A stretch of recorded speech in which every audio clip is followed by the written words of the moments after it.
New tonight, a man is pulled from the cold waters of a river in what was no doubt a life-saving rescue in Oregon City. Now that man who had been drinking dove into the Clackamas River to retrieve his boat after it drifted away from the dock, and his friend risked his own life by jumping in after him. Our Andrew Dimbert spoke to the water rescue crew and a friend. Andrew? Yeah, Jennifer, Jeff, the difference between life and death here tonight, perhaps only a matter of seconds. Thanks to the Clackamas County Water Rescue and the courageous efforts of a friend, a man lives to tell this story.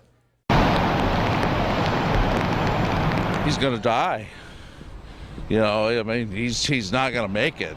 The gentleman that was trying to save him told me as I pulled up, I can't hold on anymore. I can't hold on anymore. I can't hold on to it. It was supposed to be a relaxing fishing trip for Pete and his friend Steve from South Dakota. But when the afternoon ended, the trouble began. All of a sudden, I backed the truck down to the water, and the boat's out in the middle of the river, and Steve's flailing around in the water. Pete's friend Steve, who admittedly had been drinking, dove into the freezing cold water to save the drifting boat that became unhinged from the trailer on the dock. I told the folks at the dock to call 911. They were here. Not knowing when rescuers might arrive, Pete jumped into action. Oh my God, what do I do? And so I'm just peeling clothes and jumping in the water. It was nuts. Pete was able to make it out onto the drifting boat, but Steve couldn't pull himself up, weighed down by his clothes, not wearing a life vest. It was like dead weight. Pete held on to Steve for dear life as others on land called 911. I jumped up into the boat and I managed to grab him. I'm still shivering like crazy.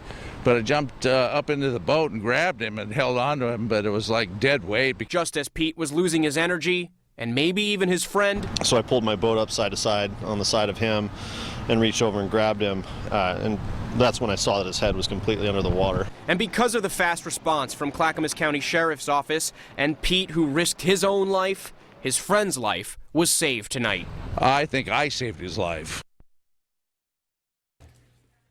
Now, Steve is in the hospital tonight. He was taken in serious condition. Jennifer, Jeff, we just received word that he is now conscious and alert. As for Pete, he didn't need much medical attention because he was able to make it onto the boat when he dove into the water to save his friend's life. Reporting tonight, Andrew Dimbert for KOIN 6 News. Yeah, talk about a close call. Andrew, thank you. Just incredible.